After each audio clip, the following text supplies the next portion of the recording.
কি রে ভাই, ঘটনা কি হয়? এই যে মনে করেন পাহাড়িরা যারা আছে, হ্যাঁ তারা কি বাংলাদেশের বাইরে নি নাকি আঙ্গো পাহাড়ি অঞ্চল যেগুলো, এগুলো আঙ্গো বাংলাদেশের বাইরে?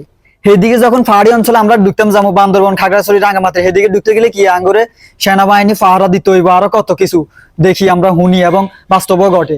তো হিগুন বেগুনে যে পাহাড়ি অঞ্চলে যেগুন আছে, এরা বেগুনে যে মনে করেন যে ঢাকা বিশ্ববিদ্যালয় বিভিন্ন জায়গায় পড়ালেখা করে, মনে করেন সরকারি চাকরি করে, তো হিগুন দেখে একটা আমরা আটকেছি না কি এরিয়ে।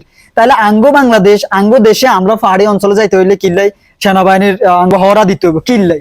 আমরা কি বাংলাদেশের বাইরে যাইনি? হিগুনে এত আধিপত্য খাড়া আর কি আঙ্গ দেশের ভিতরে থাই। হিগুনও বাঙালি, আমরাও বাঙালি। আঙ্গ এই দেশে অধিকার যে দূরে আছে, হিগুনের এর দূরে আছে। হিগুনে তো আর বাংলাদেশের বাইরে নয়। পাহাড়ি অঞ্চলে এটা বাংলাদেশের ভিতরে নয়, যে চট্টগ্রাম, রাঙ্গামাটি, খাগড়াছড়ি, এগুলো তো আঙ্গ বাংলাদেশের ভিতরে।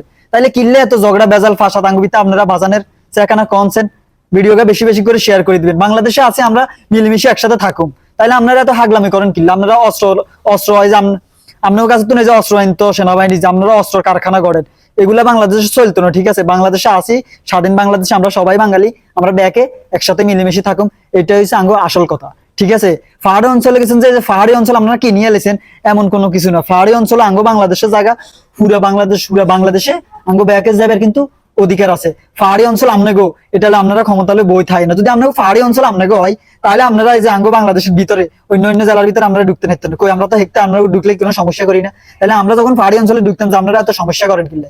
অনেক সাবধান হয়ে যান, নাহলে ভবিষ্যতে কিন্তু ক্ষতির দিকে যাবেন। দেখে ভিডিওটি বেশি বেশি করে শেয়ার করবেন এবং আপনাকে মন্তব্য আপনারা কিন্তু জানাইন। ওকে, আল্লাহ হাফেজ, আসসালামু আলাইকুম।